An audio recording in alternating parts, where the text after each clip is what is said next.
If you've been watching the Tour de France, then you'll have seen the world's best riders making some of the world's hardest climbs look rather tame. But just how good are the pros, and just how hard is a Grand Tour climb? Well, with the help of a trusty set of Favero power pedals, I'm off to Italy to find out.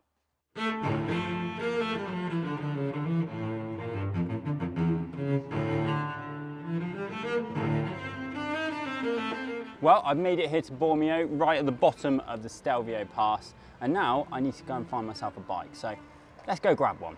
Well, here it is, my bike for the week. It's a very Italian affair, a Bianchi Specialisma, complete with Shimano Ultegra Di2, and I wanted to hire a bike because I'm only out here for a few days, and so, well, not only does it cost a fair bit of money to put a bike on a plane, but you also get the added, well, they're not always the kindest to bikes, so it seemed a shame to pack it all up just for a few days.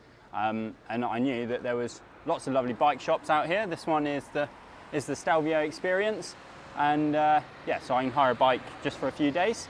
There is a few things that I need to do to it to get it ready to ride though. Number one, a computer mount, and number two, I brought my power meter pedals with me. Now, I brought them with me to obviously measure my efforts up the climb so I don't go off too hard, because I do make a habit of that. And I brought with me the Favero Asioma Pro RS2 pedals, which are lovely and easy to fit, and they'll go on almost every bike. So whether that's my bike, whether that's a hire bike, and I can record my power to plus or minus 1%. There is just one or two more things to do before I get riding. First, I'm going to take the power meter pedals out of their sleep mode, which I put them in for the flight. And it was quite nice flying with them. Because they've got this podless design, it means that all the clever bits, the accelerometers, the strain gauges, even the battery that's welded to the circuit board is all housed in those stainless steel spindles. And that means that I can put them in my bag and not fear for them, well, breaking. The next thing to do, because this isn't my bike, I've actually got a different length crank on this one. They're 172.5s, whereas I run a 170mm crank on my bike. And then with any power meter, obviously I need to calibrate it, and then we're ready to go. Right, what mountains first? Today is the Mortirolo, and I think we're all a little bit, I think apprehensive is the word, isn't it? Just looking at what's in front of us. Big climb.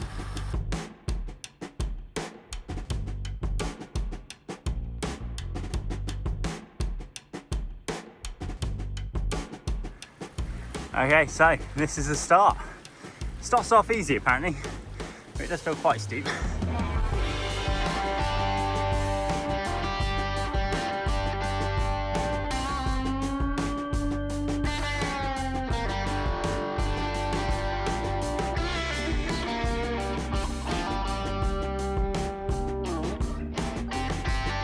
Well, we're well and truly on the climb now.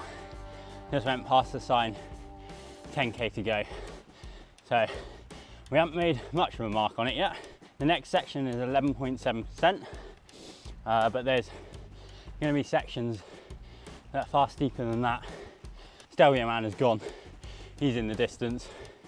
And I just wanted to point out that this isn't even the steepest part of the climb. And I don't have big gears on. So down there, we've got semi-compact 5236 and an 1130 at the back. Now, for granted, I could have gone for an 1134. Probably should have gone for an 1134 because I haven't come out of my smallest gear. And it's just got me thinking, really, in the old days, how the hell did they get up these? Like, they only had 4 gears at the back. Absolutely monstrous effort.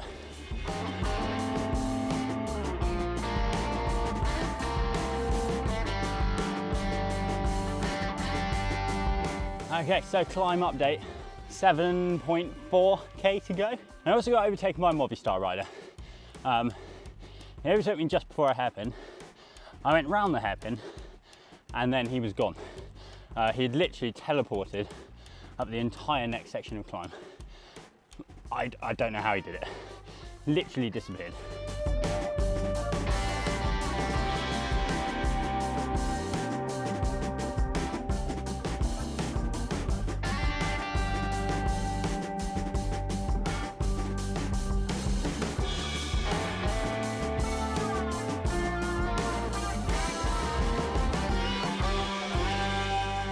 Well, we've made some good progress. We made it to hairpin 11 for the Pantani monument. We keep on going past the hairpin signs, look a little bit like that behind me. And they say like there's maybe one that says like 6 or 7%, and 6 or 7% on this climb feels really nice. And then it's for about 200 meters, and then you get to another one, it says 14%. And that one takes you about 5 minutes to get through. So, but yeah, we're making good progress. 11 hairpins. Let's do it.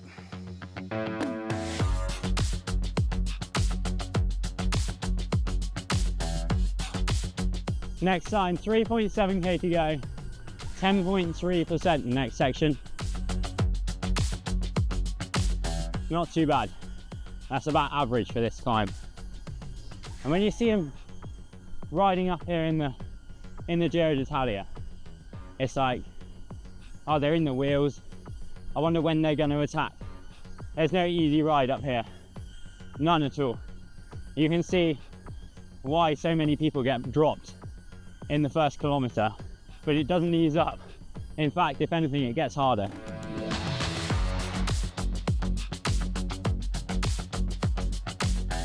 We found Stelvio man, the Movistar guy. It's Formula, Daniel. That's Formula. Ah, no wonder he was so fast.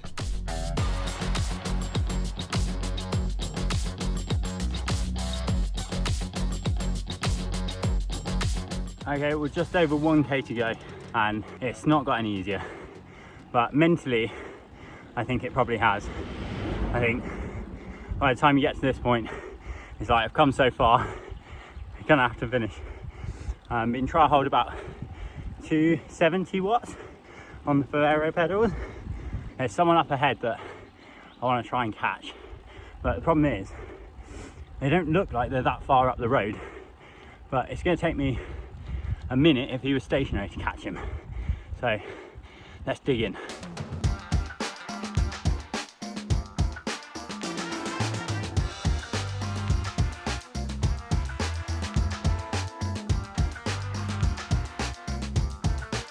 Out of all the beautiful climbs that I rode out in Italy, I think it's the Mortirolo which I found the toughest.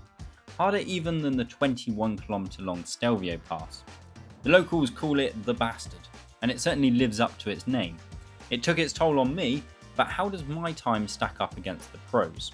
Well, I just about tipped in under the hour-and-a-half mark, finishing the 11.5km climb with a time of 1 hour 29 minutes and 18 seconds. According to the Ferrero Assioma Pro RS2 power pedals, I rode at an average power of 238 watts, and that output gave me an average speed of just 7.7 kilometers per hour on the 11.7% gradient climb. Now, I'm sure that many of you could have ridden it far quicker than I did, and I'd like to think that on an all-out effort with no talking, maybe I could have taken 10 minutes off this time. To be honest though, compared to the pros, that would still have been fairly insignificant. On the Strava leaderboard, 8 out of those top 10 times are set by the pros, with plenty of recognisable names occupying those spots. The fastest times? Well, they're about twice as quick as mine, and that's without a Tadej Pogacar or Jonas Vingegaard masterclass up it. If we compare the power numbers, my 238 watts pales in insignificance compared to the 435 watts that Jack Burke held on his successful comm attempt. Oh, and then you also have to take into account that he's also lighter than me, 69 kilos versus my 75. In my home country of the UK, watts per kilo is rarely a conversation worth having. I'm pretty sure that a rider such as Wout van Aert or Mathieu van der Poel would win just about every race in the country, despite not being the lightest. Why? Because short climbs are often considered power climbs, and it's only when you go to the proper mountains like these that it becomes a pure watts per kilo fight. Jack Burke averaged 6.3 watts per kilo for his effort up the Mortirolo, but it's estimated that the needle has been moved once again, with Pogacar and Vingegaard averaging over 6.5 watts per kilo for nearly an hour up Mont Ventoux during this year's Tour de France. My watts per kilo? Yeah, they were 3.17 up the Mortirolo. When I was racing at my very best, I've seen numbers more like 4.5. So, why did we do this experiment? Well, it wasn't just to make me depressed, but mainly because it's easy to forget whilst watching the Grand Tour from our sofas that what the pros are doing is simply incredible. Think of the fastest person on your local group ride. They'd probably get blown out the water by the fastest in the country. Those people would probably get thrashed by a continental rider, who in turn get made to look quite ordinary by the World Tour pros. Then you've got the best of the best, the likes of Pogacar, Vingegaard, Lipovitz, who are riding these things at incomprehensible speeds. If you still don't believe me, come and ride one of these climbs yourself, because they're not for the faint-hearted. And that's kind of all I've got to say on that, other than if you do want to ride mountains, then I can't recommend Bormio enough. Definitely make sure that you've got the right gearing that is suitable for these climbs, and I can genuinely recommend using a power meter. If, like me, you often go off too fast, then it can really help with pacing your effort, because these climbs don't take any prisoners.